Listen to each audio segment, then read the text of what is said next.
ইতিহাসে নাম লেখালেন বাচ্চা শাহরুখ। একই বছরে বক্স অফিসে বাচ্চার দুটি ছবি পাঠান এবং জওয়ান আয় করলো 1000 কোটি রুপি করে। তো কি অবস্থা সবার, কেমন আছেন? আমি ড্রামা সবুজ, আর আজকে আলোচনা করব ইতিহাসের পাতায় নাম লেখালেন বাচ্চা শাহরুখ একের পর এক ব্যর্থ ছবি উপহার দিয়ে বক্স অফিসে মুখ থুবড়ে পড়েছিলেন। কি বলছিস তুই? আমি ঠিকই বলছি। ছবি ফ্লপ হওয়ায় বাচ্চা বলিউড থেকে উধাও হয়ে গেছিলেন। 4 বছর পর বাচ্চা বলিউডে কামব্যাক করেন পাঠানের মাধ্যমে। আর কি বলবো ভাই সাহেব আপনাদের, পাঠান ভারতে ইনকাম করেছিল 542 কোটি রুপি এবং বিশ্বব্যাপী ইনকাম করেছিল 1000 কোটি রুপি।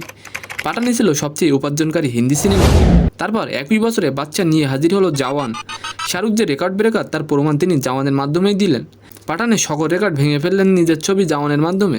শুধুমাত্র ভারতে 566 কোটি রুপি এবং বিশ্বব্যাপী জওয়ানের ইনকাম দাঁড়িয়ে 1000 কোটির উপরে, যার ফলে বাচ্চা শাহরুখ একটা ইতিহাস তৈরি করে বলিউড বক্স অফিসে শাহরুখের দুটি ছবি 1000 কোটি রুপি করে ইনকাম করে, যেটা অন্য কোনো নায়ক করতে পারেনি, যার ফলে শাহরুখ হয়ে গেছেন মেগা স্টার। তো আজকের ভিডিওটি কেমন লাগলো অবশ্যই কমেন্ট বক্সে জানাবেন।